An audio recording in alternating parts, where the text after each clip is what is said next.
오늘 우리에게 주시는 하나님 말씀을 읽겠습니다. 오늘 우리에게 주시는 하나님의 말씀은 사도행전 9장 32절에서 35절 말씀입니다. 때 베드로가 사방으로 두루 행하다가 룻다에 사는 성도들에게도 내려갔더니 거기서 에니아라 하는 사람을 만나매 그가 중풍병으로 상 위에 누운 지 8년이라. 베드로가 가로되 에니아야, 예수 그리스도께서 너를 낫게 하시니 일어나 내 자리를 정돈하라 한데 곧 일어나니 룻다와 사론에 있는 사람들이 다 그를 보고 주께로 돌아가니라. 아멘. 2026년 3월 15일 주일 예배에 저와 여러분에게 주시는 하나님의 말씀은 사도행전 9장 32절에서 35절 말씀으로 내가 살고 남을 살리기 위해 치유를 선포하라, 이러한 주제로 말씀을 증거하겠습니다. 사랑하는 성도 여러분, 우리는 예수님의 이름으로 병을 고치는 일에 확신을 가지지 못할 때가 많은 것이 사실입니다. 확신을 가지지 못하는 이유는 안 되는 것도 아니고 그렇다고 잘 된다고 할 수도 없기 때문입니다. 예수님이 병을 고쳐주신 것은 믿지만 오늘날 그리스도인들이 병 고친다는 것을 믿지 못하는 경우도 많은 것이 사실입니다. 예수님은 전지전능하신 창조하시니 병든 자도 고치고 죽은 자도 살리고 있게도 하시고 없게도 하신다고 믿습니다.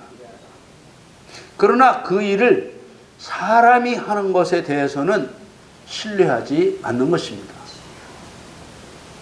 그러나 잘 안 되는 것에 대한 실망을 이기고 낙심을 이기고 끈질기게 병 고치는 일을 해야 할 이유가 있습니다. 그 이유는 그것이 예수님을 신뢰하는 길이고 예수님의 영광을 드러내는 길이기 때문입니다. 사람은 누구나 죽습니다. 병을 고쳐도 죽고 죽은 자를 다시 살려도 다시 죽습니다. 그게 정해진 법칙입니다. 히브리서 9장 27절 말씀에 보면 한 번 죽는 것은 사람에게 정하신 것이요 그 후에는 심판이 있으리니, 이렇게 말씀하십니다. 육신의 죽음은 누구나 피할 수 없는 법칙입니다. 모세도 죽고 아브라함도 죽었으며 야곱도 죽었습니다. 창세기 3장 19절 말씀에 네가 얼굴에 땀이 흘러야 식물을 먹고 필경은 흙으로 돌아가리니 그 속에서 네가 취함을 입었습니다. 너는 흙이니 흙으로 돌아갈 것이니라 하시니라. 죽는 것은 흙으로 지은 육신입니다. 흙으로 짓지 않은 영혼은 영원히 죽지 않습니다. 사람의 죽음은 피할 수 없는 법칙이지만 그리스도인은 병을 고치는 일을 멈춰서는 안 됩니다. 되는 것도 아니고 안 되는 것도 아닌 것처럼 실망스러울지라도 멈춰서는 안 됩니다. 왜 그런가 하면 그리스도인에게 병을 고치게 하는 이유가 있기 때문입니다. 예수님께서는 질병과 질병의 치유를 통해서 안 믿던 사람들을 믿게도 하시고 믿는다고 하는 사람의 믿음이 있는지 없는지 확인하기도 하시고 믿음이 약한 사람의 믿음을 더 강하게 하기도 하시는 것입니다. 요한복음 4장에 보면 예수님께서 사마리아에 가셨다가 사마리아에서 갈릴리로, 갈릴리에서 또 갈릴리 가나에 가셨을 때 있었던 일을 기록하고 있습니다. 가나에 가셨을 때 가나에서 조금 떨어진 가버나움에 사는 왕의 신하가 찾아와서 자기 아들이 거의 죽게 생겼다고 병을 고쳐달라고 했습니다. 그때 예수님이 이런 말씀을 하셨습니다. 요한복음 4장 48절 말씀에 예수께서 가라사대 너희는 표적과 기사를 보지 못하면 도무지 믿지 아니하리라. 이 말씀은 부활의 주님이 도마에게 말씀하셨던 예수님을 보고 믿는 것보다 예수님을 보지 못하고 믿는 자는 복이 있다는 그것과는 다른 내용입니다. 이 48절 말씀은 책망이나 한탄하신 것이 아니고 사람이 표적과 기사를 보아야만 예수님의 말씀을 믿고 순종할 것이라는 하나님의 법칙을 말씀하신 것입니다. 치유는 약속을 믿게 하는 표적이면서 하나님만이 행하시는 기적입니다. 표적과 기사를 보지 못하면 도무지 믿지 아니하리라는 말씀은 언짢거나 나쁜 뜻으로 하신 말씀이 아닙니다. 여러분, 사도행전 6장에서 스데반이 은혜와 권능이 충만하여 큰 기사와 표적을 민간에 행하였다고 했습니다. 이게 나쁜 뜻으로 한 말인가요? 스데반이 정말 잘했다는 뜻으로 한 말입니다. 스데반에 앞서 베드로와 요한이 기사와 표적으로 복음을 전했습니다. 또 빌립이 사마리아 성에 내려가 그리스도를 전파할 때 빌립이 행하는 표적도 보고 백성들이 말씀을 쫓았다고 했습니다. 빌립이 행한 표적과 기사는 사람에게 붙었던 더러운 귀신을 쫓아내고 많은 병자가 고침받는 일이었습니다. 또 예수님께서 가르치시던 12 제자를 훈련차 세상에 내보내실 때 표적과 기사를 행하도록 권능을 주어 보내셨습니다. 마태복음 10장 1절 말씀에 예수께서 그 12 제자를 부르사 더러운 귀신을 쫓아내며 모든 병과 모든 약한 것을 고치는 권능을 주시니라. 아멘. 이런 모든 말씀을 볼 때 예수님께서 너희는 표적과 기사를 보지 못하면 도무지 믿지 아니라 하신 말씀은 책망이나 한탄이 아니고 원칙을 말씀하신 것입니다. 가버나움에서 가나까지 예수님을 찾아온 왕의 신하에게 예수님은 네 아들이 살았다고 선포하셨습니다. 예수님을 찾아왔던 왕의 신하는 예수님 말씀을 믿고 가버나움 집으로 돌아가다가 자기 집에서 소식을 전하러 올라오던 종들을 만났습니다. 요한복음 4장 51절에서 53절에 내려가는 길에서 그 종들이 오다가 만나서 아이가 살았다 하거늘 그 낫기 시작한 때를 물은즉 어제 제7시에 열기가 떨어졌나이다 하는지라. 아비가 예수께서 내 아들이 살았다 말씀하신 그때인 줄 알고 자기와 그 온 집안이 다 믿으니라. 아멘. 그 당시 왕의 신하는 로마 사람을 말하는 것입니다. 이방인이 자기 아들의 죽을 병을 고쳐주시는 예수님의 표적과 기사를 경험하고는 자기도 믿고 또 온 집안 식구들도 다 믿게 되었습니다. 하나님은 성도가 기사와 표적을 행하기를 원하시는가요? 원하지 않으시는가요? 원하시지 않는 것이라면 12 제자에게 더러운 귀신을 쫓아내며 모든 병과 모든 약한 것을 고치는 권능을 주어서 보내실 리가 없습니다. 예수님께서는 귀신 쫓아내고 병 고치는 일이 하나님을 나타내는 일이기에 중요하게 여기셨습니다. 왜 중요합니까? 귀신 쫓아내고 병 고치는 것은 필요 없는 사람이 하나도 없고 모든 사람에게 절실한 일일 뿐만 아니라 사람들에게 예수님을 믿게 할 수 있는 가장 효과적인 방법, 곧 기사와 표적이기 때문입니다. 그런데 병 고치는 것은 대체로 잘 받아들이면서 귀신 쫓아내는 일에는 상당히 많은 사람이 거부감을 갖는 경우가 있습니다. 그러나 귀신은 악한 존재이지만 하나님의 도구로 사용된다는 것을 알아야 합니다. 예수님 말씀대로 생명을 도적질하고 죽이고 멸망시키는 하나님의 도구가 귀신입니다. 베드로 전서에도 말씀하신 대로 마귀는 우는 사자처럼 두루 다니며 삼킬 자를 찾습니다. 그런데 이런 마귀나 귀신의 활동은 하나님의 허용 없이는 단 한 발짝도 움직일 수 없는 것입니다.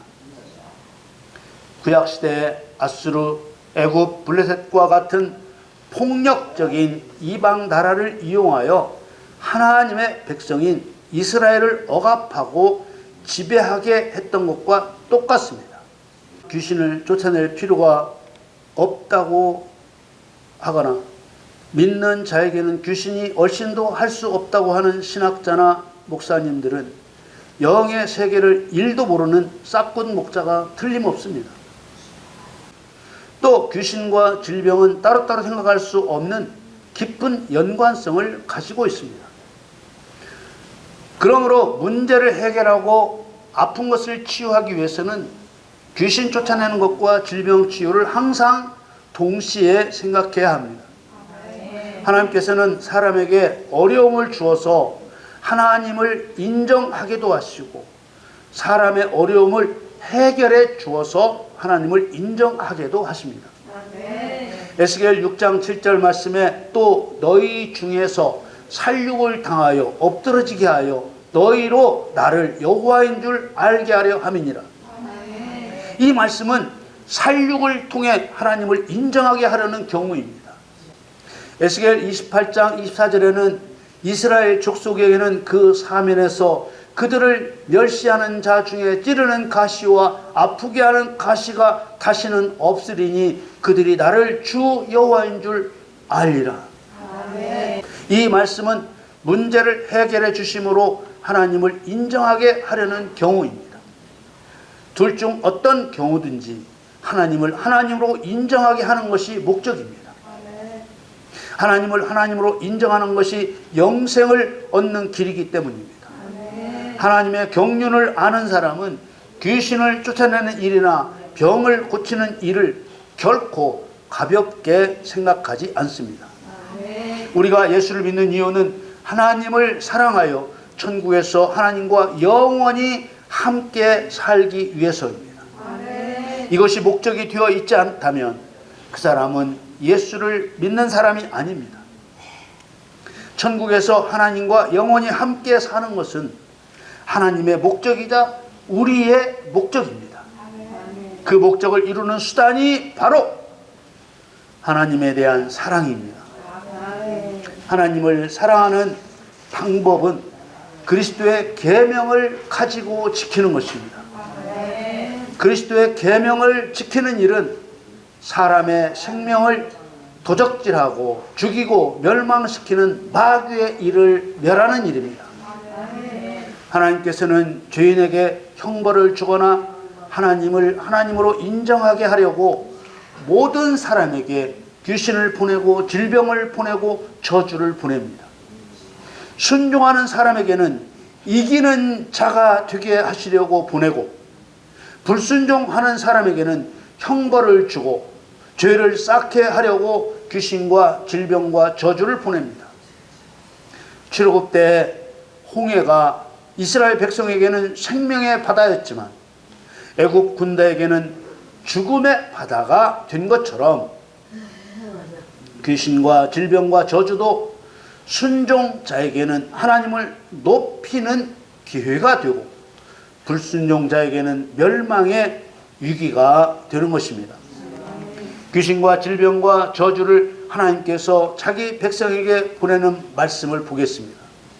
레위기 26장 22절에 내가 들짐승을 너희 중에 보내리니 그것들이 너희 자녀를 움키고 너희 육축을 멸하며 너희 수요를 감속케 할지라. 너희 도로가 황폐하리라. 들짐승은 귀신을 상징적으로 말한 것입니다. 들짐승을 누가 보냅니까? 하나님이 보내십니다. 레위기 26장 25절에는 내가 칼을 너희에게로 가져다가 너희의 배약한 원수를 갚을 것이며 너희가 성읍에 모일지라도 너희 중에 연병을 보내고 너희를 대적의 손에 붙일 것이며. 연병을 누가 보냅니까? 하나님이 보내십니다. 신명기 28장 20절에 네가 악을 행하여 그를 잊음으로 내 손으로 하는 모든 일에 여호와께서 저주와 공구와 견책을 내리사 망하여 속히 파멸케 하실 것이며. 저주를 누가 내립니까? 하나님이 내리십니다. 귀신을 쫓아내고 병을 고치는 일은 하나님을 하나님으로 인정하는 기사와 표적입니다. 안 하면 안 되는 일입니다. 잘 안 된다고 부끄러워할 것 없고 실망할 것 없습니다. 예수님과 관계가 올바른지 살피고 끈질기게 시행해야 합니다. 하나님이 계신다는 것을 증거할 목적으로 해야 합니다. 오늘 본문 사도행전 9장 32절에서 35절 말씀에 때 베드로가 사방으로 두루 행하다가 룻다에 사는 성도들에게도 내려갔더니 거기서 애니아라 하는 사람을 만나매 그가 중풍병으로 상 위에 누운 지 8년이라. 베드로가 가로되 애니아야 예수 그리스도께서 너를 낫게 하시니 일어나 내 자리를 정돈하라 한데 곧 일어나니 룻다와 사론에 사는 사람들이 다 그를 보고 주께로 돌아가니라. 성도는 예수님처럼 기사와 표적을 행할 권능을 항상 구해야 합니다. 그런 성도만이 하나님을 하나님으로 증거하고 싶어하는 순종자이기 때문입니다. 제자들이 이 사람이 소경으로 난 것이 네 죄 때문이냐고 예수님께 물었을 때 예수님은 이 사람이 소경으로 난 것은 누구의 죄 때문이 아니라 그에게서 하나님의 하시는 일을 나타내고자 한 것이라고 대답하셨습니다. 병 고치기를 위해 치유를 선포하는 일은 해도 되고 안 해도 그만인 일이 아니라 성도는 누구나 반드시 해야 하는 일입니다. 내가 살고 남을 살리기 위해 치유를 선포하시기를 예수님의 이름으로 축원합니다.